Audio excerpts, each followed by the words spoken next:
حضرت عمر 27 رجب کا روزہ توڑوایا کرتے تھے، مجھے نہیں پتا، لیکن 27 رجب کا روزہ ثابت نہیں ہے، بدعت ہے. اور یہ 27 رجب جو ہے کوئی شب معراج نہیں ہے. معراج ثابت ہے نبی صلی اللہ علیہ وسلم کی، لیکن کس تاریخ کو ہوئی ہے اس کا کسی مستند حدیث میں کوئی تذکرہ نہیں ہے. رجب میں بھی ہوئی ہے کہ نہیں یہ بھی نہیں پتا. تو خام ہمیں 27 رجب کو نہیں عبادت کی رات بنا دیں، اور 27 رجب کو روزے کا دن بھی نہ بنائیں.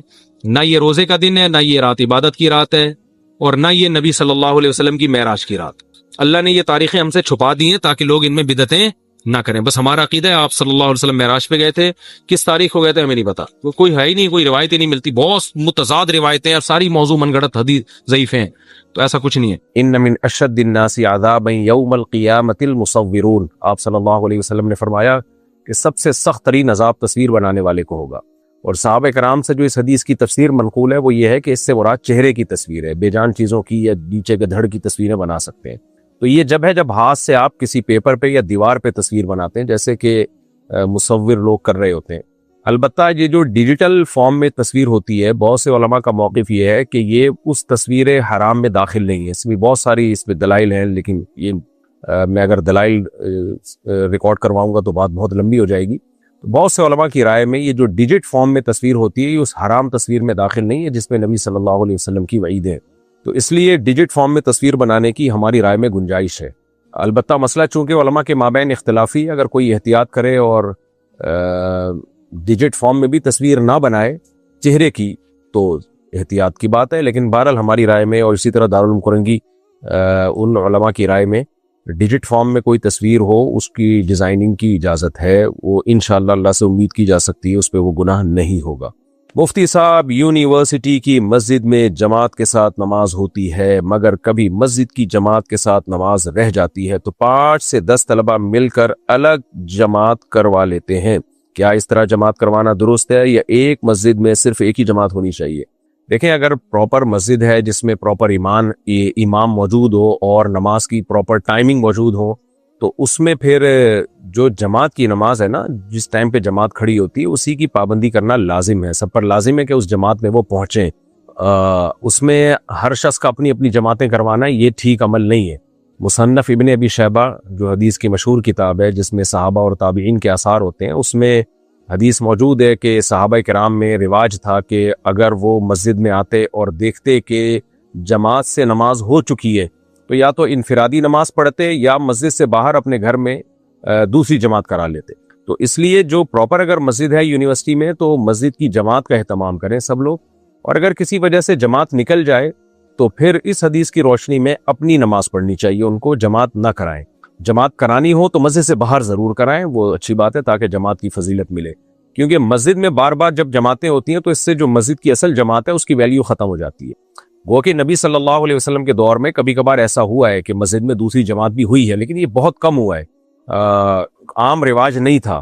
اور صحابہ کرام کا جو عام رواج تھا، ظاہر ہے صحابہ نے بھی نبی ہی کو فالو کیا ہے نا، تو ان کا جو عام رواج ملتا ہے ہمیں وہ یہی ملتا ہے جو مصنف ابن ابی شیبہ میں ہے کہ عام طور پر ان میں یہ رواج نہیں تھا. عام رواج ان میں یہی تھا کہ اگر مسجد میں جماعت ہو چکی ہوتی تو وہ پھر گھر میں جماعت کرواتے، یعنی مسجد سے باہر، یا وہیں انفرادی نماز پڑھ لیتے.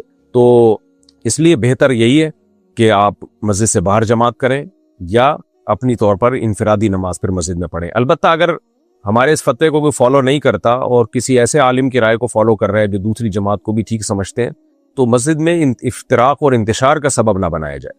یعنی بعض دفعہ یہ ہوتا ہے کہ دوسری جماعت ہو رہی ہے تو کوئی جا کے ہمارا فتویٰ دکھاتا ہے، بھئی مفتی یہ کہہ رہے ہیں کہ یہ جائز نہیں ہے، تو پھر پھڈے بازی نہ کریں.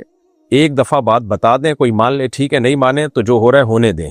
دوسری جماعت کرا لینا اتنا برا نہیں ہے، مسجد میں لڑنا زیادہ برا عمل ہے. تو دوسری جماعت کے غلط ہونے کی دلیل یہ ہے کہ یہ رواج جب چل پڑتا ہے تو پہلی جماعت کی ویلیو ختم ہوتی ہے. جیسے کہ آپ دیکھیں عرب ملکوں میں دوسری جماعتیں ہوتی ہیں تو میں نے بہت دیکھا ہے وہاں پہ کہ جماعتیں ہی ہوتی رہتی ہیں. پھر تو انسان مسجد کی جماعت میں اسی خوف سے تو شرکت کرتا ہے کہ جماعت نکل جائے گی تو میں جماعت کی فضیلت سے محروم ہو جاؤں گا، تو ہر شخص بھاگنے کی کوشش کرتا ہے. اگر ایک ٹرین ہے جس میں آپ کو پتا ہے میں ٹائم پہ نہیں پہنچا تو ٹرین نکل جائے گی تو سب اسی میں پہنچیں گے. لیکن اگر آپ کو یہ پتا ہے کہ ایک ٹرین نکل گئی تو دوسری بھی آنے والی ہے تو پھر اس ٹرین میں کون سفر کرے گا؟ تو جماعت کی جو نماز ہے نا اس میں مقصد ہے کہ مسلمانوں کی بڑی تعداد اکٹھی شریک ہو، تو وہ اکٹھی ہی شریک ہوگی تو فائدے حاصل ہوں گے. اور ہر جسے پشتوں میں کہتے ہیں اخبل طریقے سے سب جماعتیں کرانا شروع کر دیں تو مسجد کی جماعت کی ویلیو اس سے کم ہو جائے گی۔ مفتی صاحب، پاکستان کی موجودہ صورتحال کے بارے میں درست اسلامی رد عمل کیا ہونا چاہیے؟ دیکھیں، دو انتہائیں ہیں یہاں پر ہمارے ہاں۔ ایک انتہا تو یہ ہے کہ ایسا رد عمل ہو کہ اسٹیٹ ہی خطرے میں پڑ جائے، اسٹیٹ کا وجود ہی خطرے میں پڑ جائے، مار دھاڑ توڑ پھوڑ اور یا اسلحہ اٹھا کے دھماکے کرنا۔ اس سے تو یہ تو وہ ری ایکشن ہے جس سے ملک کا بیڑا غرق ہو جائے گا اور ریاست کا وجود خطرے میں پڑ جائے گا۔ اور ایک یہ کہ کچھ کیا ہی نہ جائے، بس حکومت جو بھی کر رہی ہے اس کی ہاں میں ہاں ملاتے چلے جائیں، غلط کاموں میں بھی حکومت کی تائید کرتے چلے جائیں، یہ بھی غلط ہے۔ تو بیلنس بات یہی ہے کہ اس پہ اپنا ری ایکشن بھی ریکارڈ کروانا چاہیے، جو صحیح ہو رہا ہے اس کو صحیح کہا جائے، جو غلط ہو رہا ہے اس کو غلط کہا جائے۔ اور جو عوام کا ایک قانونی اور آئینی حق ہے احتجاج، جو پوری دنیا میں ایک آئینی اور قانونی حق مانا جاتا ہے، اس احتجاج کو فوکس کیا جائے، پرامن طریقے سے احتجاج کیا جائے۔ اس کے بڑے یعنی یہ بالکل ایسا نہیں ہے کہ اس کا کوئی فائدہ نہیں ہوتا، تو ایسا پرامن احتجاج اگر کیا جائے تو پوری دنیا میں آپ کہیں بھی ٹریولنگ کریں، پوری دنیا میں آپ کو جو ایک آپ کا احتجاج ہے، عوام کا جو ری ایکشن ہے، اس کا حق دیا جاتا ہے، تو وہ حق استعمال کیا جائے، یہی ہو سکتا ہے۔ دیکھیں، من رأى منکم منکرا فلیغیرہ بیدہ فإن لم یستطع فبلسانہ فإن لم یستطع فبقلبہ۔ نبی صلی اللہ علیہ وسلم نے فرمایا جب کوئی برائی دیکھو تو زبان سے، ہاتھ سے تبدیل کرو، اگر ہاتھ سے تبدیل کرنے کی طاقت نہیں ہے تو زبان سے بھی طاقت نہیں ہے تو پھر دل میں نیت رکھو۔ تو جو اپنے بس میں ہے وہ کریں، جو بس میں نہیں ہے یا کوئی ایسا کام جس کا رزلٹ خطرناک نکلنے کا خطرہ ہو، جس سے اسلام دشمن یا ملک دشمن قوتیں فائدہ اٹھا رہی ہوں، اس سے بہرحال ایوائڈ کیا جائے اور اجتناب کیا جائے۔ اور یہ ری ایکشن جو میں نے کہا کہ کیا جائے، یہ بھی اس میں بھی شرط یہ ہے کہ آپ پہلے تحقیق کریں کہ جو خبر آپ تک پہنچی ہے وہ درست بھی ہے یا نہیں ہے۔ جب بھی ملکی حالات خراب ہوتے ہیں نا تو غیر ملکی میڈیا اور غیر ملکی جو اسلام دشمن یا ملک دشمن قوتیں، بڑی بڑی طاقتیں، وہ ایکٹیو ہو جاتی ہیں، پھر وہ بہت سارے صحافیوں کو، یوٹیوبرز کو یوز کرتی ہیں کہ منفی پروپیگنڈا کرو۔ تو کچھ حقیقت ہوتی ہے، کچھ اس میں پروپیگنڈا کر کے اس کو بہت بڑا چڑھا کر بیان کیا جاتا ہے، عوام مشتعل ہو جاتی ہے اور اس سے اپنے ملک کا نقصان ہوتا ہے۔ تو احتجاج ضرور کریں، لیکن پہلے تحقیق کر لیں کہ جو خبر آپ تک پہنچی ہے وہ درست بھی ہے یا نہیں ہے، وہ مستند بھی ہے یا نہیں ہے۔ صرف ایسا نہیں ہے کہ سوشل میڈیا نے آپ کو ایک کھلواڑ بنا لیا ہے اور آپ کو یرغمال بنا کے آپ کو استعمال کر رہا ہے وہ، تو سوشل میڈیا کے ہاتھوں غلام نہ بنے، ریسرچ کرنا، تحقیق کرنا سیکھیں، تحقیق کرنے کے بعد پھر کوئی اسٹیٹمنٹ دیں اور پھر جو ری ایکشن ہے وہ بھی کریں، جو وہ والا ری ایکشن جو آپ کا آئینی اور قانونی حق ہے، اس سے آگے نکلنے کی کوشش نہ کریں۔ ہمارے بس میں یہی ہے، ہم یہی کر سکتے ہیں، اس سے زیادہ کہ ہم مکلف نہیں ہے، کریں گے تو الٹا نقصان ہوگا اس کا۔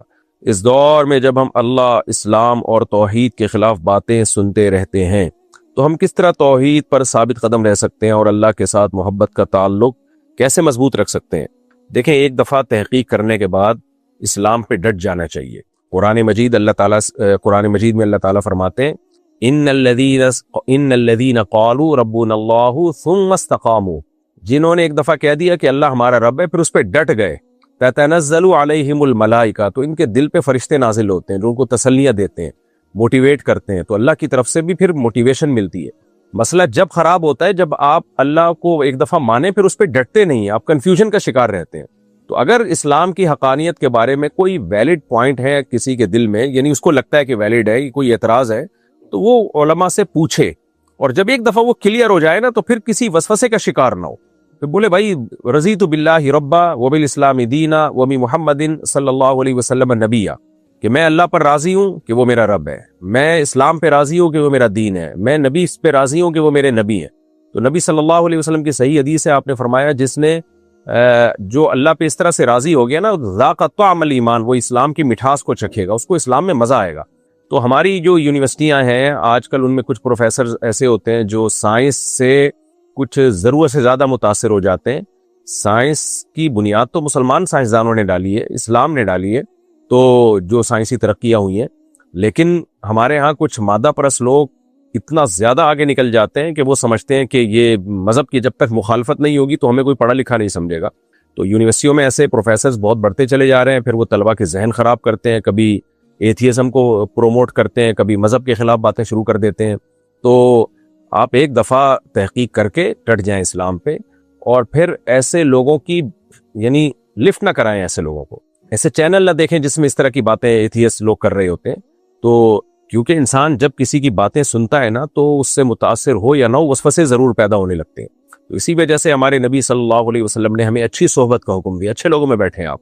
اچھے کا مطلب جو اسلام کو فالو کرتے ہیں, قرآن پر اور اللہ پر ایمان رکھتے ہیں, یعنی خدا کی نظر میں جو اچھے ہیں. انسانوں کی نظر میں اچھائی کا کرائٹیریا الگ ہے. جو گاڈ ہے, خدا ہے جس نے اس کائنات کو بنایا, اس کی نظر میں اچھائی کا معیار الگ ہے. انسانوں کی نظر میں شراب پینے والا برا نہیں ہے جو مادہ پرست لوگ ہیں, خدا کی نظر میں برا ہے وہ آدمی. تو زنا کرنے والا مادہ پرستوں کی نظر میں برا نہیں ہے, خدا کی نظر میں برا ہے. تو جب آپ ایک دفعہ اسلام پر ایک دفعہ آپ کو جو اشکالات تھے ان کے جوابات مل گئے تو پھر ان لوگوں کو سننا چھوڑ دیں. ہاں, کلاس کے دوران اگر کوئی پروفیسر ایسا کرتا ہے وہ تو آپ مجبور ہیں, لیکن یوٹیوب پہ جا کے سننا تو اس سے کیا ہوتا ہے, یا ایسے لوگوں کے ساتھ اٹھنا بیٹھنا اس سے وسوسے پیدا ہوتے ہیں, دل میں اطمینان ختم ہوتا ہے. تو کیوں ایسے لوگوں کو سنا جائے اور ایسے لوگوں کی صحبت اختیار کی جائے جس سے آپ کے دل میں وسوسے پیدا ہو رہے ہیں. نقصان کیا ہوگا کہ عبادت کا لطف اور مزہ آپ کا خراب ہو جائے گا. تو اس لیے ایک دفعہ اسلام پہ ڈٹ جائے تو پھر, اور دیکھیں آپ نے 3 باتیں کی نا, اسلام, توحید. تو توحید تو نیچر ہے انسان کی, ہونا تو یہ چاہیے کہ شرک سے انسان کو طبعی طور پہ نفرت ہو. قرآن کہتا ہے نا کہ ضرب اللہ مثلا رجلا فیہ شرکاء متشاکسون ورجلا سلما لرجل هل یستویان مثلا. بتاؤ ایک آقا ہو وہ زیادہ خوشی میں ہوگا یا جس غلام کے بہت سارے آقا ہوں؟ تو مشرک کے تو بہت سارے خدا ہوتے ہیں, وہ تو بیچارہ ویسے ہی ڈپریشن میں رہتا ہے. تو اس لیے توحید پرستی تو ویسے ہی ایک سکون کا ذریعہ ہے. بھائی ایک ہی ہے ہمارا رب, بس اس کے علاوہ کوئی بھی نہیں ہے, سب محتاج ہیں باقی سب. یہ تو ایسا دین فطرت ہے اسلام جس نے ہمیں توحید سکھائی ہے, اس میں تو وسوسے آنا بنتا ہی نہیں ہے. لیکن بہرحال شیطان اپنا کام کرتا ہے, وسوسے ڈالتا ہے. تو ان لوگوں کے ساتھ مت بیٹھیں جن کے ساتھ بیٹھنے سے آپ کے دل میں وسوسے پیدا ہوتے ہیں. زیادہ سوچنے پر کیسے قابو پایا جا سکتا ہے؟ اوور تھنکنگ کا جو مرض ہے آج کل وہ کامن ہے, اور حقیقت یہ ہے کہ بعض دفعہ میں بھی اس کا شکار ہو جاتا ہوں. اور میں جب شکار ہوتا ہوں تو میری نیند اڑتی ہے اور میں پھر ڈیپ میں جا کے غور کرتا ہوں کہ یہ کیوں ہو رہا ہے. تو اس کے پیچھے سوشل میڈیا. آپ جب میڈیا کو زیادہ دیکھتے ہیں ٹک ٹاک پہ یا کوئی بھی, چاہے کام کی ویڈیوز ہی کیوں نہ ہو, لیکن جب زیادہ وہ کرتے ہیں نا تو پھر میڈیا آپ سے کھیلنا شروع کر دیتا ہے. وہ آپ کو ایک فیک دنیا ہوتی ہے جس نے ویڈیو بنا کے ڈالی ہے, اس کے خیالات سے آپ متاثر ہونا شروع ہو جاتے ہیں اور پھر آپ کا دماغ چلنا شروع ہو جاتا ہے. تو اس کا حل یہ ہے کہ میڈیا پہ جو آپ دیکھتے ہیں نا, جو کچھ دیکھ رہے ہیں آپ یوٹیوب پہ, فیس بک پہ, ٹک ٹاک, انسٹاگرام پہ, اس کو محدود کر دیں. تو میرے ساتھ جب ایسا ہوتا ہے میں موبائل بند کر کے رکھ دیتا ہوں کہ جاؤ دیکھنا ہی نہیں ہے. بس وہ واٹس ایپ دیکھتا ہوں, 5-6 گھنٹے کے بعد کوئی کسی جاننے والے کی کوئی ضروری کال تو نہیں آئی ہوئی, کال بیک کر لیتا ہوں, نہیں تو بس بند کر کے رکھا اپنے کام سے کام. تو ایک آدھ دن میں آدمی فٹ فاٹ ہو جاتا ہے, ٹھیک ٹھاک ہو جاتا ہے. تو یہ سب کے ساتھ ہے. تو سب سے بڑی وجہ اس کی ہے کہ میڈیا کا غیر ضروری استعمال. آپ اگر موبائل پہ بہت زیادہ بیٹھتے ہیں, دیکھتے ہیں, ٹک ٹاک, انسٹاگرام, سوشل میڈیا کا بہت زیادہ استعمال کرتے ہیں, فیس بک کا, تو آپ اوور تھنکنگ کا شکار ہوتے ہیں. میرا اپنا ایکسپیرینس ہے یہ, ضروری نہیں کہ سب کے ساتھ ایسا ہی ایکسپیرینس ہو, لیکن میرے یعنی بہت سے لوگوں کو میں نے تجربہ بھی کیا, ان کے ساتھ بھی ایسا ہوتا ہے. اس کا حل یہ ہے کہ بھائی اس کو بند کر کے رکھ دو, جان چھڑاؤ اس سے, اپنی زندگی جو ہے وہ جو مفید کاموں میں کھپاؤ آپ. تو پہلا کام تو آپ یہ کریں, اس سے آپ کی جو اوور تھنکنگ کی بیماری ہے نا, دماغ چلتا ہی رہتا ہے, انشاءاللہ اس میں کمی آئے گی. دوسری بات یہ ہے کہ فارغ آدمی بھی اوور تھنکنگ کا شکار ہوتا ہے. دیکھیں دماغ ایک ایسی چیز ہے جو سوئے بغیر کام کرنا چھوڑتی نہیں ہے. آپ اگر چلتے ہیں نا تو آپ کی ٹانگیں تھکتی ہیں, اس کا حل یہ ہے کہ آپ چلنا چھوڑ دیں تو ٹانگوں کو ریسٹ مل جاتا ہے. ہاتھ کا کام ہے ویٹ اٹھانا, آپ وزن اٹھاتے ہیں یا ہاتھ سے کوئی بھی چیز اٹھاتے ہیں تو ہاتھ تھک جاتے ہیں. جیسے جم میں جاتے ہیں لڑکے, ویٹ اٹھا رہے ہوتے ہیں, تو ہاتھوں کا ریسٹ کیا ہے, وزن اٹھانے سے ہاتھوں کو روک دیے جائے تو ہاتھوں کو سکون مل جاتا ہے تھوڑی دیر میں. کان کا کام ہے سننا, سنتے رہیں گے آپ تھک جائیں گے کان, اس کا حل یہ ہے کہ سننا چھوڑ دیں آپ. آنکھ کا کام ہے دیکھنا, دیکھتے رہیں گے تھک جائیں گے تو ہم آنکھوں کو بند کرتے ہیں تھوڑی دیر کے لیے, آنکھوں کو تھوڑا سکون ملتا ہے. دماغ کا کام ہے سوچنا. اب سوچنے کو آپ بند کرنا چاہیں تو یہ میرے اور آپ کے اختیار میں نہیں ہے. ٹانگیں چلنے سے روک سکتے ہیں, ہاتھ وزن اٹھانے سے روک سکتے ہیں, آنکھوں کو دیکھنے سے روک سکتے ہیں. دماغ کا کام ہے سوچنا, لیکن دماغ کو ہم سوچنے سے روک نہیں سکتے. میں اگر چاہوں میں اپنے دماغ کو سکون دوں اور میں یوں کر کے بیٹھ جاؤں کہ میں نہیں سوچوں, تو بھائی میرے اختیار میں نہیں ہے. دماغ سوچے گا, بلکہ جتنا آنکھیں بند کریں گے نا اور زیادہ سوچے گا دماغ. تبھی بہت سے لوگوں کو لائٹ بند کر کے نیند اور اڑ جاتی ہے. وہ کہتے ہیں ہم جب اندھیرا ہوتا ہے تو اور زیادہ سوچنا شروع کر دیتے ہیں. وہ کہتے ہیں شور شرابے میں ہم سو جائیں گے, اور جو ہے وہ اندھیرا کر کے خاموشی میں ان کو نیند نہیں آتی. وہ کہتے ہیں اور دماغ سوچتا ہے. تو دماغ کے لیے سوچنے کا بند کر دینا جو یہ میرے اور آپ کے اختیار میں نہیں ہے. تبھی قرآن نے کہا ہے وَجَعَلْنَا نَوْمَكُمْ سُبَاتًا. یہ اللہ کی رحمت ہے کہ ہم لائٹ بند کر کے لیٹتے ہیں تو اللہ ہمارے دماغ کا اس دنیا سے کنیکشن کاٹ دیتا ہے اور دماغ سوچنا بند کر دیتا ہے, گہری نیند میں چلا جاتا ہے. تو اس لیے قرآن نے نیند کو اللہ کی نعمتوں میں سے ایک بہت بڑی نعمت قرار دیا ہے کہ یہ میں کرتا ہوں, یہ تمہارے اختیار میں نہیں ہے. تو میں نے ڈاکٹروں سے یہ بات بھی سنی ہے کہ نیند کی گولیاں آپ کو سلاتی نہیں ہے, نیند کی گولیاں صرف آپ کو ریلیکس کرتی ہیں. سوتا انسان اپنی طاقت سے ہی ہے, تو اس لیے اس کو کہا جاتا ہے کہ نیند کی گولی سلا رہی ہے, اس سونے کا ذریعہ بنتی ہے. براہ راست کوئی چیز ہمیں سلا نہیں سکتی ہے, یہ بہت مشکل ہے. یہ اللہ کی ایک قدرت ہے, اللہ کی ایک نعمت ہے کہ ہمارے دماغ کا کنیکشن اس دنیا سے کٹ جاتا ہے اور کٹنے کی وجہ سے دماغ سوچنا بند کر دیتا ہے. تو اب ہوتا یہ ہے کہ جب آپ اپنے دماغ کو مفید کاموں میں کھپائیں گے اور مفید کاموں میں جب آپ تھکیں گے تو پھر آپ کو خود بخود نیند آئے گی اور یہ اوور تھنکنگ کی بیماری ختم ہوگی. فزیکل ایکٹیویٹیز کو بڑھا دیں. پہلا کام تو میں نے آپ کو بتایا کہ سوشل میڈیا سے دوری بند کر دیں. موبائل مغرب کے بعد تو بالکل اس کو رکھ دینا چاہیے اور بلا وجہ ویسے بھی نہیں دیکھنا چاہیے. یعنی لوگوں کو دیکھا ہوگا ہم نے, بیٹھے بیٹھے ایک دم چلے جاتے ہیں, وہ اسکرول کرنا شروع کر دیتے ہیں, اس سے تو بہت زیادہ دماغ خراب ہوتا ہے. دوسرا کام فزیکل ایکٹیویٹی, ورزش, جاگنگ, جم, یہ ساری چیزیں بھی انسان کے دماغ کو ریلیکس کرتی ہیں کیونکہ آپ کا دماغ تو پھر بھی استعمال ہوتا ہے لیکن وہ تھک رہا ہے نا, مفید کاموں میں تھک رہا ہے. تو جب تھکے گا تو پھر نیند آئے گی, اس کو سوئے گا رات کو آرام سے. اور تیسری چیز ہے اپنے آپ کو فراغت سے بچانا. کوئی مفید کتاب پڑھیں, ہسٹری کی کتاب ہو یا کوئی دینی کتاب ہو یا کوئی بھی اچھی کتاب ہو جس کے پڑھنے سے آپ کو امپروومنٹ ہو. کوئی نئی زبان سیکھنا شروع کر دیں, انگلش لینگویج اگر زبان آتی ہے تو کوئی اور نئی عربی سیکھنا شروع کر دیں. تو اس طرح سے جب سارا دن مفید کاموں میں خرچ ہوتا ہے تو دماغ کو فالتو سوچنے کا موقع ملتا نہیں ہے. تو آپ بستر پہ لیٹیں گے, وہ دماغ تھکا ہوا ہوگا, سو جائے گا. اور دن میں بھی آپ کے پاس فالتو ٹائم ہی نہیں ہے تو اوور تھنکنگ ہوگی کیسے, کیونکہ آپ نے جو سوچنے کی چیزیں تھیں اس میں لگا دیا نا دماغ. خالی بالٹی ہو, خالی برتن ہو, اس میں کچھ بھی گند بھی ڈالا جا سکتا ہے, وہ پہلے سے بھرا ہوا ہے شہد سے, تو آپ کیا ڈالیں گے اس کے اندر. تو یہ اوور تھنکنگ کی بیماری اکثر ان لوگوں کی ہوتی ہے جو فارغ ہوتے ہیں. فارغ ہوتے ہیں تو وہ چاہتے ہیں ہمارا دماغ نہ چلے لیکن چلنا شروع ہو جاتا ہے. دماغ ایسی چیز ہے, وہ چلتا ہے, وہ جب تک جاگے ہوئے ہیں وہ سوچے گا. تو اس لیے صحیح چیزیں سوچتے رہیں, یعنی اپنے آپ کو صحیح کاموں میں کھپائیں تو دماغ خود بخود صحیح چیزیں سوچے گا اور پھر وہ اوور تھنکنگ کا شکار نہیں ہوگا. تو فراغت سے اجتناب اور سوشل میڈیا اور موبائل کی جو ایپس ہیں ان سے اجتناب اگر کریں گے, انسٹاگرام وغیرہ, فیس بک وغیرہ, تو انشاءاللہ یہ بیماری ٹھیک ہو جائے گی. پھر بھی ٹھیک نہ ہو تو قریبی ڈاکٹر سے رجوع کریں. لیکن آج کل ڈاکٹر بھی اوور تھنکنگ کا شکار ہوتے ہیں. آپ ڈاکٹر کے پاس جائیں گے کہ مجھے یہ مسئلہ ہے, میں بہت زیادہ سوچتا ہوں, تو ڈاکٹر کہے گا میں بھی یہ سوچ رہا تھا, اب تک کوئی پیشنٹ کیوں نہیں آیا.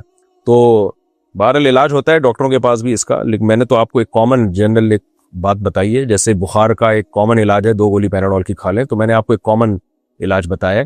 پھر بھی آرام نہ ہو تو پھر سائیکیٹرسٹ کو دکھائیں, انشاءاللہ فائدہ ہوگا.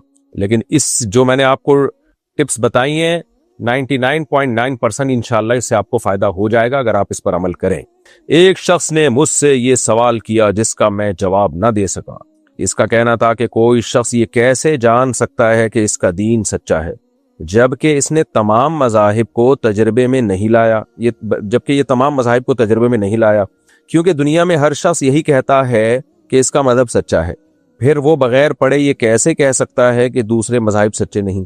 دیکھیں یہ کوئی دلیل نہیں ہوتی کہ ہر شخص یہ کہتا ہے میرا مذہب سچا ہے. جج کے پاس جب کوئی کیس آتا ہے, جو مدعی ہے وہ کہتا ہے اس نے چوری کی ہے اور یہ جھوٹا ہے, تو جس پہ الزام ہوتا ہے وہ کہتا ہے نہیں میں نے چوری نہیں کی, یہ جھوٹا ہے. اب جج کہتا ہے تم دونوں ایک دوسرے کو کہہ رہے ہو جھوٹے ہو, تو لہٰذا جاؤ نکلو یہاں سے. جج کا کام ہوتا ہے وہ تحقیق کرے کہ دعویٰ تو دونوں ہی اپنے سچا ہونے کا کر رہے ہیں, لیکن کس کے سچا ہونے کی دلیل ہے, کس کے سچا ہونے کی دلیل نہیں ہے, جج اس پہ تحقیق کرتا ہے. تو جب بہت سارے دنیا میں مذاہب ہیں تو ہمارے ذمہ ہم تحقیق کریں, لیکن یہ تحقیق اللہ نے بہت آسان رکھی ہے, کوئی مشکل چیز نہیں ہے. اس کے لیے ضروری نہیں ہے کہ آپ وہ مذہب اختیار کر کے اس کو فالو کر کے دیکھیں, بلکہ ان مذہب کی تعلیمات کو آپ اگر گوگل پہ بھی پڑھ لیں گے نا, بہت زیادہ ڈیپ میں نہ جائیں, سرسری معلومات بھی لے لیں گے تو فوراً آپ کو پتہ چل جائے گا کہ وہ مذاہب باطل ہیں.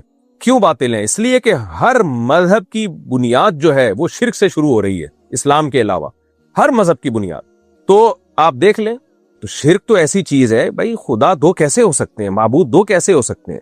تو اس لیے یعنی اس کی مثال ایسے ہے کہ آپ کے سامنے بہت سارے لوگ کھڑے ہوئے ہوں, اور آپ کو پتہ نہ چل رہا ہو, کوئی کہے کہ ان میں ایک بندہ صاف ستھرا ہے اور باقی جو ہے وہ میلے کچیلے ہیں. اب آپ کیا, میں جب تک تحقیق نہیں کروں گا تو مجھے کیسے پتا چلے گا کون میلا کچیلا ہوگا؟ یہ تحقیق کی کیا ضرورت ہے؟ آپ دیکھ لو, بدبو آ رہی ہے اس کی باڈی سے, اس کے کتنا کچرا ہے, کتنا پسینہ نکل رہا ہے, اور یہ کیسی خوشبوئیں مار رہا ہے یہ. تو یہ اس کے لیے ضروری نہیں کہ گلے مل مل کے ہر ایک کی بغلیں چیک کریں آپ جا کے کیا ہو رہا ہے. وہ پتہ چل جاتا ہے صاف ستھرا آدمی بیٹھا ہوا اور میلا کچیلا آدمی بیٹھا ہوا. تو آپ اگر اسلام کو کمپیئر کریں گے نا دوسرے مذاہب سے, تو اول نظر میں پہلی دفعہ میں ہی آپ کو پتہ چل جائے گا بھائی اسلام کی ٹکر کا کوئی مذہب ہے نہیں. کیونکہ جتنے مذاہب میں شرک سے ان کی بنیاد شروع ہو رہی ہے. اپنے ہاتھوں سے پتھروں کو بنا کے, پتھروں سے بتوں کو بنا کے ان کے سامنے جھکنا, یہ شرک کی بدبو تو سیکنڈوں میں پتہ چل جاتی ہے کہ یہ انسان ہے, کیوں جھکوں بھائی ہم ان کے آگے, ہم کیوں جانوروں کو خدا بنائیں, ہم کیوں کسی مخلوق کو مقدس مانیں, یہ سب ہماری خدمت کے لیے, ہم کیوں مقدس مانیں ان کو. اور جن مذاہب میں توحید ہے, عیسائیت میں آپ دیکھ لیں, مسیحیت میں آپ دیکھ لیں, حضرت عیسیٰ ابن مریم کو اللہ کا بیٹا کہہ دیا, تو یہ کیا لاجک کی بات ہے؟ یہ خدا تو ایسا ہے, لیس کمثلہ شیء, وہ اس مخلوق سے ہٹ کر ایک الگ ذات ہے, وہ کائنات سے ہٹ کر ایک الگ ذات ہے. تو وہ لم یلد ولم یولد, یہ کتنی اسلام کی ایک فطرت کو اپیل کرنے والی دعوت ہے کہ وہ وحدہ لا شریک لہ ہے, اس کا جیسا کوئی بھی نہیں ہے. اور ایک یہودیت ہے جو توحید پرستی کا دعویٰ کرتا ہے, لیکن آپ یہودیت کی تعلیمات دیکھ لیں, آپ ریسرچ کر کے دیکھ لیں, تو آپ کو بہت زیادہ ڈیپ میں نہیں جانا پڑے گا. ان کے پاس وہ تعلیمات ہیں ہی نہیں جو اسلام کے پاس ہیں. جو مذہب آپ کو گائیڈ ہی نہ کر سکتا ہو, نہ عبادت میں, نہ وراثت میں, اور نہ حلال و حرام کے احکام میں, وہ ڈیٹیل سے تعلیمات ہی نہ دے سکتا ہو, تو بھئی وہ مذہب کیسے برحق اور کیسے درست ہو سکتا ہے؟ تو اس کے لیے بہت زیادہ ڈیپ میں جانے کی ضرورت نہیں ہے. اس کے لیے آپ سرسری بھی اگر اسٹڈی کریں گے, مطالعہ کریں گے, تو ہاں بشرطے کہ بصیرت کی آنکھیں کھول کے, تو آپ کو فوراً پتہ چل جائے گا کہ اسلام کی ٹکر کا کوئی مذہب ہے نہیں. تو اس لیے یہ دعویٰ ہی غلط ہے کہ جب تک ہم تمام مذاہب کو پریکٹیکلی اختیار نہیں کر لیتے تو اس وقت تک ہمیں پتہ ہی نہیں چلے گا کہ کون سا مذہب درست ہے, کون سا مذہب صحیح ہے. یہ بات غلط ہے. یہ اسلام کے بارے میں تو کہی جا سکتی ہے کہ غیر مسلم جن کو اسلام پہ اعتراضات ہے, ذرا چند دن مسلمان بن کے دیکھو تو پتہ چل جائے گا. یہ ہم ان کو تو یہ بات کہہ سکتے ہیں.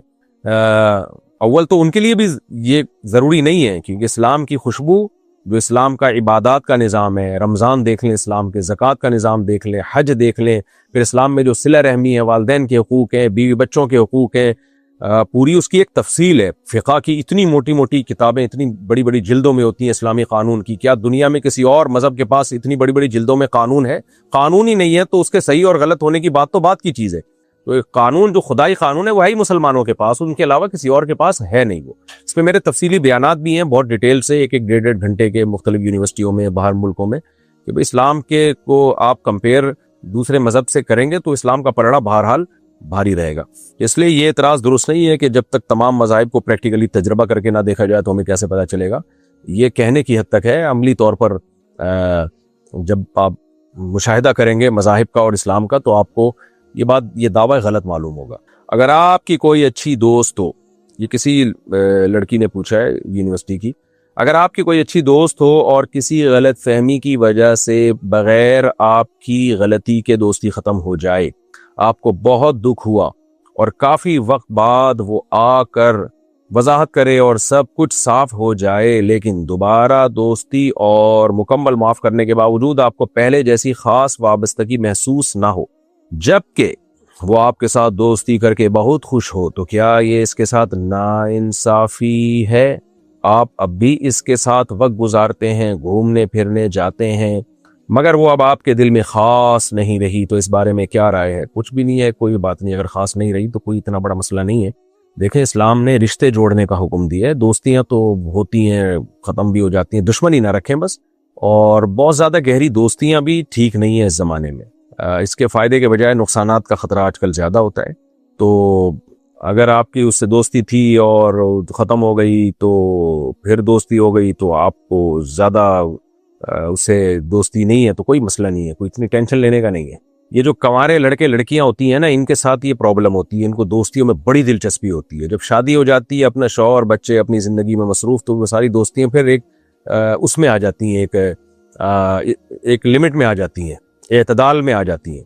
تو یہ کنوارے لڑکے لڑکیوں کی دوستیاں, کیونکہ جو جس سے ہونی چاہیے دوستی, جو ایک ہسبینڈ ہونا چاہیے, وہ مارکیٹ میں ہے نہیں, یا انہوں نے نکاح کیا نہیں ہوتا, تو پھر ظاہر ہے لڑکوں کے ساتھ بھی یہی مسئلہ ہے جب شادی ہوتی ہے تو پھر وہ بیوی بچوں سے محبت کرتے ہیں اپنے اور گھر کو ٹائم دیتے ہیں. جو شریف شرفا ان کی بات کر رہا ہوں, ورنہ اس سے پہلے جگری دوستیاں چل رہی ہوتی ہیں ان کی بھی. تو بھائی دوستی بس لمٹ میں ہی ہونی چاہیے. اور میں نہیں کہہ رہا کہ آپ کسی سے بد اخلاقی کریں, بدتمیزی کریں, لیکن ایک لمٹ میں دوستی اچھی ہوتی ہے. بہت زیادہ جذباتی ہو جانا, جذباتی ہونے کا مطلب یہ کہ وہ دوست مل نہیں رہا تو اب آپ کو ڈپریشن شروع ہو گئی, یہ ٹھیک نہیں ہے. ہاں وفادار دوستی ہو کہ اس کو جب ضرورت پڑے تو آپ اس کے لیے قربانی دیں, اور آپ کو جب ضرورت پڑے تو وہ آپ کے لیے قربانی دے, یہاں تک تو ٹھیک ہے. لیکن جو اتنا جذباتی تعلق ہے نا, یہ ٹھیک نہیں ہے. اس کے سائیڈ ایفیکٹ زیادہ ہیں, اس سے ڈپریشن بڑھتی ہے. تو اتنی گہری دوستیاں کہ وہ روٹھ گیا تو اب آپ دل پہ لے گئے اور آپ کی راتوں کی نیندیں اڑ گئیں, اس سے اوائڈ کرنا چاہیے. اور ماں باپ کو بھی چاہیے اپنی اولادوں کو اس ٹائپ کی دوستیوں سے روکیں. ان کو بتائیں کہ یونیورسٹی آپ جا رہے ہو یا جا رہی ہو, بیٹا بس سرسری دوستی لگانی ہے, سلام دعا کی حد تک, hello hi how are you fine, ٹھیک ہے. باقی روٹھ گئی تو اب دل خراب ہو گیا, اور تو یہ سب نقصان دہ ہوتا ہے. تو اس لیے آپ کو اب وہ جذبات نہیں ہے, تو یہ پازیٹیو چیز ہے. اچھی بات ہے کہ بہت زیادہ آپ کو گہری دوستی نہیں رہی, کیونکہ آپ اپنا ٹائم جو پڑھائی میں ہے اس میں لگائیں اور اپنے گھر کو ٹائم دیں. دوستیوں میں زیادہ ٹائم نہیں دینا چاہیے, اس کے نقصانات اس زمانے میں فائدوں سے زیادہ ہیں. اچھا بھائی, ہم یہ نیت کر کے پڑھتے ہیں کہ والدین بھی خوش ہوں گے اور اللہ بھی خوش ہوگا. ماشاءاللہ ماشاءاللہ. مگر نماز فرض ہے. یونیورسٹی کی کلاسز کے دوران اکثر نماز کا خیال نہیں رہتا اور گھر آ کر یاد آتا ہے کہ نماز نہیں پڑھی, پھر قضا پڑھنی پڑتی ہے. نماز قضا نہ ہو اور وقت پر ادا ہو, اس کی عادت کیسے ڈالی جائے؟ پہلی بات تو یہ کہ اسلام میں نا شرک کے بعد نماز قضا کرنے سے بڑا کوئی جرم ہے نہیں. میدان جہاد میں اللہ نے نماز چھوڑنے کی اجازت نہیں دی ہے, تو یونیورسٹی میں کلاس کے دوران نماز قضا کرنے کی اجازت کیسے دے دی ہوگی؟ کسی قیمت پہ اس کی اجازت نہیں ہے. تو آپ کو بہر صورت نماز پڑھنی پڑے گی. یہ اسلام کا ایک رکن ہے جس کے بغیر اسلام مکمل ہی نہیں ہوتا, اور بعض فقہا کے نزدیک تو اسلام سے ہی خارج ہو جاتا ہے اگر کوئی جان کر نماز چھوڑ دے. تو اس لیے یہ تو آپشنل نہیں ہے کہ قضا ہو گئی. لوگ مجھ سے پوچھ رہے ہوتے ہیں, میں سفر میں ہوتا ہوں, نماز قضا ہو جاتی ہے تو کیسے پڑھو؟ بھائی کتنے آرام سے تم کہہ رہے ہو نماز قضا ہو جاتی ہے, جیسے کوئی جرم ہی نہیں ہے. تو اس لیے پہلی بات تو اس کی کوشش کریں کسی صورت میں نماز قضا نہ ہو, اور عادت ڈالنے کے لیے کچھ اپنے اوپر جرمانہ رکھیں. اگر ڈیلے ہو جائے ٹائم پہ تو اپنے آپ کو سزا دیں, کچھ پیسے صدقہ کریں, تو وہ اتنی کم رقم بھی نہ ہو کہ پتہ ہی نہ چلے, سزا کا احساس ہی نہ ہو, اور اتنی زیادہ بھی نہ ہو کہ وہ سزا دی نہ جا سکے اپنے آپ کو. تو ایک بیلنس رقم اپنی آمدن یا اپنے حساب کتاب کو دیکھ کے اس پہ ایک رکھ لی جائے. کچھ سزا دیں اپنے آپ کو تاکہ عادت ڈلے.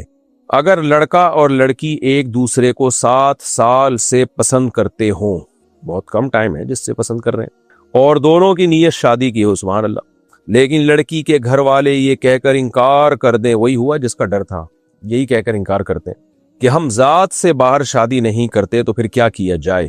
ان کو اللہ کے عذاب سے ڈرایا جائے, لڑکی کے گھر والوں کو, کہ کمبختوں تمہیں شرم نہیں آتی, تم نے اپنی بچی کو پہلے کو ایجوکیشن یونیورسٹی میں ایڈمیشن بھی دلوا دیا, اور پھر اس کی کسی سے دوستی ہو رہی ہے, وہ کسی کو پسند کر رہی ہے, تو اس پہ بھی کوئی روک ٹوک نہیں ہے.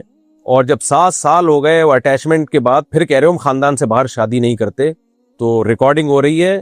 اگر یہ ریکارڈنگ نہ ہوتی, آپ مجھ سے چھاؤں میں ملتے, تو میں بتاتا کہ ایسے لوگوں کے ساتھ کیا کرنا چاہیے. یہ بہت بڑا جرم ہے, بہت بڑی زیادتی ہے. ایسے ماں باپ کو یہ نبی صلی اللہ علیہ وسلم کی حدیث سنانی چاہیے. نبی صلی اللہ علیہ وسلم نے ارشاد فرمایا, لن ترى للمتحابین مثل النکاح, 2 محبت کرنے والوں میں نکاح سے بہتر کوئی چیز نہیں ہے. اور آپ صلی اللہ علیہ وسلم نے یہ بھی فرمایا, اذا خطب الیکم من ترضون دینہ وخلقہ فزوجوہ, جب تمہاری بیٹی کی طرف کوئی شخص نکاح کا پیغام بھیجے جس کے دین اور اخلاق سے تم راضی ہو, یعنی کوئی بڑی خرابی نہیں ہے اس میں. اب دین کا معیار بھی ہر ایک کا مختلف ہوتا ہے, اخلاق کا معیار بھی اپنی بچی کے حساب سے ہی دیکھا جائے گا نا. تو فزوجوہ, اس کے پیغام کو قبول کرو. الا تفعلوہ تکن فتنۃ فی الارض وفساد کبیر, اگر تم نہیں قبول کرو گے تو زمین میں بہت بڑا فساد ہوگا. یعنی یہ چیز سوسائٹی میں بہت بڑے فساد کا ذریعہ بنے گی. وہ فساد کیا ہے؟ زنا کی طرف بھی جا سکتی ہے سوسائٹی, ڈپریشن میں جا سکتی ہیں لڑکیاں یا لڑکا جو بھی ہے. تو نبی نے یہ نہیں فرمایا کہ جب تمہاری طرف کوئی ایسا شخص پیغام بھیجے تو تمہارے خاندان کا ہو, خاندان کی قید نہیں لگائی. آپ نے فرمایا کہ اسٹینڈرڈ کا ہونا چاہیے اخلاق اور دین میں, یہ نہیں فرمایا کہ وہ خاندان کا ہو یا خاندان سے باہر کا ہو. تو یہ پخ لگا دینا کہ خاندان میں ہی شادی کرنی ہے, بہت بڑا ظلم ہے یہ. اور پھر لڑکی ایک 7 سال کی اٹیچمنٹ تو بہرحال غلط ہے, 7 سال سے کسی لڑکے کے ساتھ اٹیچمنٹ میں رہنا اور یا پسند کرنا, یہ چیزیں غلط ہیں, ناجائز ہیں, اللہ کی حدود کو توڑنے والی بات ہے. لیکن ایک کام جب ہو گیا تو محبت جو ہے وہ اس کا تو حل یہ ہے کہ اس میں نکاح پہ اس کو تبدیل کیا جائے تاکہ وہ ناجائز محبت حلال اور جائز محبت میں تبدیل ہو جائے. تو ماں باپ کو میں نصیحت ہی کر سکتا ہوں, اور میں کیا کہوں گا, اللہ تعالیٰ ہدایت دے. ماں باپ بھی یہ چاہتے ہیں کہ ہم دین اتنا چلیں جو ہماری مرضی کا ہو. یعنی جب بچے ماں باپ کے حقوق ادا نہیں کرتے نا تو ان کو بتاتے ہیں کہ ماں باپ کا کتنا بڑا حق ہے. بالکل بتانا چاہیے, بہت بڑا حق ہے ماں باپ کا, لیکن ماں باپ کی کیا ذمہ داری ہے؟ جب یہاں بات آتی ہے تو پھر وہ اپنے رسم اور کلچر کی بات شروع کر دیتے ہیں کہ کلچر کیا کہتا ہے اور تم ماں باپ کی مرضی کے خلاف جا رہے ہو. تو یعنی ہر شخص یہ چاہتا ہے کہ مجھے میری مرضی کا دین بتایا جائے, اور جو دین مجھ پہ ذمہ داریاں ڈالتا ہے اس سے ہر آدمی اجتناب کرتا ہے. تو نہ ماں باپ بچی پر زبردستی کر سکتے ہیں نکاح کے معاملے میں, نہ لڑکے پہ زبردستی کر سکتے ہیں. تو میں یہی مشورہ دے سکتا ہوں ان کے ماں باپ کو, ریکویسٹ ہی کر سکتا ہوں کہ یہ جو آپ نے پخ لگا دی ہے کہ جی خاندان سے باہر ہم نے شادی نہیں کرنی, یہ غلط ہے. ہاں کوئی اور معقول ریزن ہو پھر ایک الگ بات ہے, پھر منع کر سکتے ہیں. بعض دفعہ یہ معقول ریزن یہ ہوتی ہے کہ وہ لڑکا جس کو لڑکی پسند کرتی ہے, ماں باپ کو پتہ ہوتا ہے وہ ہمارے اسٹینڈرڈ کا نہیں ہے اور وہ ہمارے جوڑ کی شادی نہیں ہے. اب لڑکی بعد میں جا کے عذاب میں پڑ جائے گی, کیونکہ لڑکے بعض دفعہ بیوقوف بھی بنا رہے ہوتے ہیں لڑکیوں کو. تو اگر کوئی واقعی ویلڈ ریزن ہے تو ٹھیک ہے, لیکن ویلڈ ریزن نہیں ہے. اچھا یہ کلپ سن کے ایسا نہ ہو ماں باپ پھر کوئی ریزن نکالنا شروع کر دیں. تو اللہ کو حاضر ناظر جان کے آپ نے فیصلہ کرنا ہے, اپنی پسند پہ اپنی بیٹی کی یا بیٹے کی پسند کو ترجیح دیں. تو میں یہی کر سکتا ہوں, اس سے زیادہ میرے اختیار میں ہے نہیں. میں اگر پولیس میں ہوتا تو ابا اماں کو اچھی طرح سے سمجھا دیتا. علماء کا بہت بڑا حلقہ اثر ہے, اور وہ پاکستان میں ہونے والی غلط کاریوں سے خوش نہیں. انہیں دین کا بہترین علم ہے, اور یہ بھی جانتے ہیں کہ نبی صلی اللہ علیہ وسلم نے مدینہ کی ریاست کیسے چلائی. تو پھر اتنی بڑی حمایت کے باوجود علماء سیاست اور نظام حکومت میں حصہ لے کر ملک کو دین کے مطابق کیوں نہیں چلاتے؟ دیکھیں علماء کی دو قسمیں, علماء سو بھی ہیں, علماء حق بھی ہیں. جو علماء سو ہیں وہ تو ہمیشہ سے بس ان کو تو بس کچھ اپنے فیور چاہیے حکومت سے, جب فیور مل جائے تو وہ حکومت کو پروموٹ کرنا شروع کر دیتے ہیں, فیور نہ ملے تو مخالفت شروع کر دیتے ہیں. اور جو علماء حق ہیں ان کی وہ اپنی ذمہ داریاں پوری کرتے ہیں, لیکن یہ ضروری نہیں ہے کہ جو بھی اپنی ذمہ داری پوری کر رہا ہے تو وہ میڈیا پہ اس ذمہ داری کو ڈالے بھی. تو جو اہل حق علماء ہیں وہ اپنی ذمہ داریوں سے غافل نہیں ہیں, غلط کاموں میں حکومتوں کو ٹوکتے بھی ہیں. البتہ ٹوکنے کے مختلف طریقے ہوتے ہیں. کچھ لوگ ممبر پہ ٹوکتے ہیں, وہ اس کو ٹھیک سمجھتے ہیں. کچھ ایسے ہوتے ہیں جو کہتے ہیں ہم نے ممبر و محراب پہ نہیں, میڈیا پہ نہیں, بلکہ سامنے ان کی غلطیوں کو ان کے سامنے ہائی لائٹ کرنا ہے تاکہ اصلاح ہو. تو دونوں طریقے جو جس کو سوٹیبل طریقہ لگے وہ اختیار کر کے علماء یہ کام کرتے ہیں. باقی آپ ضروری نہیں کہ جو کام کریں اس کا رزلٹ بھی دنیا میں نکلے لازمی. ایسے تو دنیا سے فساد 100% ہی ختم ہو جائے نا, لیکن نہیں ہوتا ختم. دنیا میں عدل اور ظلم دونوں ساتھ ساتھ چلتے رہیں گے, پھر حقیقی فیصلہ اللہ کرے گا آخرت میں. تو ہمیں جو بھی ہمارے بس میں ہو, ظلم کے خلاف, غلط کے خلاف, ناجائز کے خلاف, وہ ہمیں کرنا چاہیے. لیکن ایسا کام جس کا اچھا رزلٹ نکلے. کام برائے کام مقصد نہیں ہوتا, اس کا رزلٹ اچھا نکلے. ایسا بعض دفعہ کام اس طریقے سے کیا جاتا ہے کہ اس کا رزلٹ اور زیادہ خراب نکل آتا ہے. تو یہ کہنا کہ جو ہے وہ علماء سیاست میں نہیں ہے یا علماء حکومت کو سمجھاتے نہیں ہیں, یہ سب علماء کے بارے میں نہیں کہا جا سکتا. یہ اگر کوئی شخص شادی کا وعدہ کرے قسمیں کھا کے, یہاں تک کہ یہ کہے کہ میرے گھر میں بھی بہنیں ہیں, کل کو میری بھی بیٹی ہوگی, میں کبھی دھوکہ نہیں دے سکتا. اگر میں نے دھوکہ دیا تو روز محشر مجھے معاف نہ کیا جائے. یہ کسی لڑکی نے پوچھا ہے جی. اور پھر 4 سال سے زیادہ نکاح کا لالچ دے کر بغیر کسی وجہ کے یہ کہہ کر چھوڑ دے کہ میں اللہ کے لیے سب کو چھوڑ رہا ہوں, اور چند ہی مہینوں میں کسی دوسری لڑکی کے پاس چلا جائے, تو اس لڑکے کے لیے شرعاً کیا حکم ہے اور لڑکی کو کیا کرنا چاہیے؟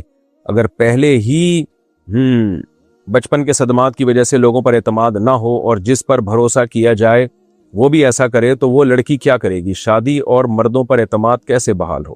یہ یورپ میں مسئلہ ہمارے ملک سے بھی زیادہ ہے, اور اب ہمارے ملک میں بھی اب آنا شروع ہو گیا یہ مسئلہ کہ لڑکے لڑکیوں سے دوستیاں لگاتے ہیں, محبت کی باتیں کرتے ہیں, مس یوز کرتے ہیں, اور جو ہے وہ شادی کی باتیں لالچ سے دے کے بڑی بڑی قسمیں اٹھا کے پھر ان کی زندگی میں کوئی دوسری لڑکی آتی ہے, پہلی والی کو چھوڑ دیتے ہیں. وہ میں نے جب سے مسائل بتانا شروع کیے ہیں میرے پاس بہت دفعہ یہ مسئلہ آیا ہے, اور اتنا مس یوز کرتے ہیں کہ لڑکیاں پھر ان کے دل میں خودکشی کے خیالات آنا شروع ہو جاتے ہیں. ایک ہاسپٹل میں میرا جانا ہوا, رات کے وقت میں گیا, ہمارے کسی جاننے والے کا ہاسپٹل تھا, اور یہ بات بھی 10-12 سال پرانی ہوگی, بلکہ شاید اس سے بھی زیادہ. تو وہ کلینک تھی ان کی, ہاسپٹل نہیں, ایک چھوٹی سی کلینک تھی, اور ایک ایسے علاقے میں ذرا پسماندہ علاقہ تھا. تو وہاں روز آنا, یعنی میرا جانا ہوتا رہتا تھا وہاں, تو میں دیکھتا تھا خودکشی کے کیس بہت آ رہے ہیں, ینگ لڑکیاں بالکل 18-19 سال کی لڑکیاں، 16 سال کی لڑکی بھی، تو وہ کچھ پی لیا تو وہ ہاسپٹل میں لے کر آئے، کوئی بچ گئی کوئی مر گئی، یہ سلسلہ چل رہا ہوتا تھا۔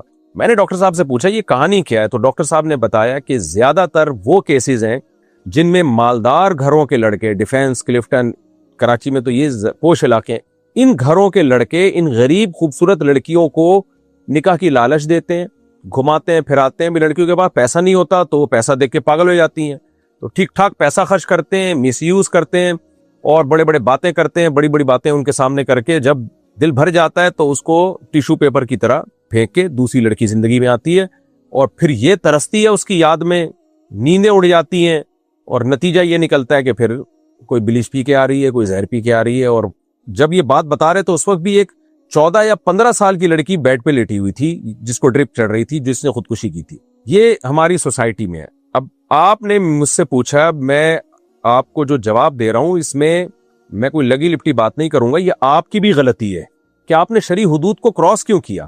ایک شخص آپ سے 4 سال سے تعلق رکھے ہوئے اور وہ آپ سے باتیں کر رہا ہے کہ میں یہ کر دوں گا، میں یہ کر دوں گا، میں وہ کر دوں گا، بھئی آپ نے شریعت کو کیوں نہیں دیکھا؟ کیا شریعت آپ کو اجازت دیتی ہے کہ ایسے شخص سے آپ ریلیشن رکھیں، ایسے شخص سے آپ دوستی رکھیں؟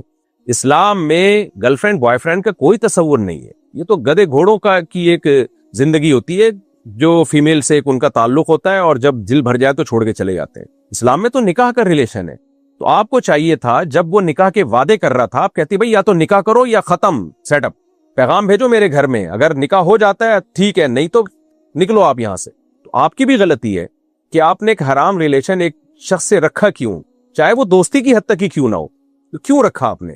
تو یہ لڑکے تو یہ کام کرتے ہیں، چسکے لیتے ہیں وہ۔ اب جو آدمی آپ کو مس یوز کر رہا ہے، کیا وہ جھوٹی قسمیں نہیں اٹھائے گا؟ کیا وہ یہ باتیں نہیں کرے گا میرے گھر میں بھی بیٹیاں ہیں، میرے گھر میں بھی یعنی بیٹیاں ہو سکتی ہیں اور میرے گھر میں بھی بہنیں ہیں؟ تو مردوں کے ڈائلاگ ہوتے ہیں۔ تو لڑکی کو چاہیے وہ خود بھی ہوش کے ناخن لے، اور ماں باپ کو بھی چاہیے وہ اپنی بچیوں کی ایکٹیویٹیز پہ نظر رکھیں کہ کیوں بوائے فرینڈ بنایا گا بھائی تم نے۔ تو بات ساری یہی ہے کہ جب وقت پر جذبات پورے نہیں ہوتے تو پھر حرام ریلیشن بنتے ہیں۔ تو میں بار بار یہ چیخ رہا ہوں نا کہ بچی کے بالغ ہونے کے بعد اس کی شادی کی جائے اور تعلیم کو شادی میں رکاوٹ نہ سمجھا جائے۔ شادی کے بعد بھی خدا کی قسم تعلیم حاصل کی جا سکتی ہے۔ اس پروپیگنڈے کو دماغ سے نکالیں کہ نکاح اور تعلیم جو ہے ایک دوسرے کے خلاف ہے، ایسا کچھ بھی نہیں ہے۔ شادی کے بعد بھی جا سکتے ہیں۔ اگر آپ کو یہ خطرہ ہے کہ شادی کے بعد بچے ہو گئے تو پھر ہم پڑھیں گے کیسے، تو بھائی بچے روک لیے جائیں کچھ وقت تک کے لیے۔ لوگ روکتے نہیں ہیں، نکاح کے بعد 4-4 5-5 سال لوگ بچے روک رہے ہوتے ہیں۔ بلا ضرورت بچے روکنا اچھا کام نہیں ہے، لیکن اگر آپ سمجھتے ہیں بھائی بچے ہو گئے تو کوئی لڑکی سمجھتی ہے کہ میرے اگر شادی کے بعد بچی پیدا یعنی اولاد ہو گئی تو میں پڑھ نہیں سکوں گی، تو ٹھیک ہے اولاد کی پیدائش کو ڈیلے کر لیا جائے کچھ وقت تک کے لیے، تعلیم مکمل تک کرنے یعنی جب تک مکمل نہیں ہو جاتی، اس میں کوئی ناجائز بات نہیں ہے۔ لیکن نکاح سے ایوائڈ نہ کیا جائے۔ تو کیونکہ بچیاں جب بالغ ہوتی ہیں ان کے ایک جذبات ہوتے ہیں، ان میں بھی ایک ڈیزائرز ہوتی ہیں جو نیچرل ہیں، جو غلط نہیں ہے۔ لڑکے میں بھی جذبات ہوتے ہیں، تو شریعت نے یہی کہا ہے کہ بھائی ان کو میاں بیوی بنا کے ان کو ایک دوسرے کی تسکین کا ذریعہ بننے دو، لِتَسْكُنُوا إِلَيْهَا، قرآن نے کہا ہے نا میاں بیوی تسکین کا ذریعہ بنتے ہیں۔ تو اگر یہ نکاح ہماری سوسائٹی میں نہیں ہوگا تو یہ آپ کا صرف اکیلی کا واقعہ نہیں ہے، اللہ نے آپ کو خودکشی سے بچایا، ورنہ آج جائیں آپ دیکھیں اسپتالوں میں لائن لگی ہوئی ہے ڈپریشن سے مرنے والی بچیوں کی، اور جو حالات چل رہے ہیں وہ اسی طرح ہی ہیں۔ لڑکے تو چسکے لیتے ہیں اور لڑکیاں یرغمال بنتی ہیں۔ عورت کا دل اللہ نے نرم رکھا ہے، وہ چکنی چپڑی باتوں میں جلدی آ جاتی ہے۔ تو اس لیے آپ سے جو غلطی ہوئی آپ اس پہ توبہ اور استغفار کریں، اور جس خبیث آدمی نے آپ کو لڑکے نے دھوکہ دیا اس کا دماغ سے تصور نکال دیں اور مایوسی چھوڑ دیں۔ یہ جو آپ نے کہا کہ بچپن میں بھی آپ کے ساتھ زیادتی ہوئی، کوئی ناانصافی کسی نے دھوکہ دیا ہوگا، یا یہ شخص شادی کا بہانہ کر کے نکل گیا، تو یہ دھوکوں سے جو مایوسی پھیل رہی ہے، مایوسی تو آپ کو پتہ ہے کفر ہے۔ تو ایسا نہیں ہے کہ اچھے لڑکے دنیا میں مر گئے ہیں، ختم ہو گئے ہیں۔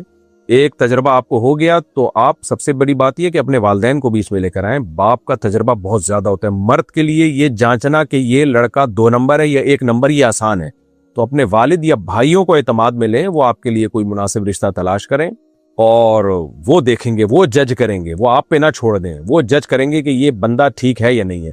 تو بہت سے لڑکیوں کے گھر بسے ہوئے ہیں، وہ لائف کو انجوائے کر رہی ہیں۔ سارے مرد اگر 2 نمبر ہوتے، سارے ہی برے ہوتے، تو یہ اتنے سارے گھر بسے ہوئے کیسے ہوتے؟ تو میں نے آپ کا یہ سوال کا جواب تفصیل سے اس لیے دیا ہے تاکہ دوسری لڑکیوں کو عبرت ہو اور وہ مردوں کی اور لڑکوں کی چکنی چپڑی باتوں میں نہ آئیں، اسلام میں بس ایک ہی ریلیشن ہے میاں بیوی کا، اس کے علاوہ مرد سے آپ کا ریلیشن بوائے فرینڈ والا ریلیشن نہیں ہو سکتا. اور یہ 4 سال کے لیے جو شادی کے وعدے کر رہے ہوتے ہیں یہ ہوتے ہی 2 نمبر لوگ ہیں. اگر ان میں تپڑ ہوتا تو اسی وقت نکاح کی آفر کرتے آپ کو، اگر یہ 1 نمبر ہوتے.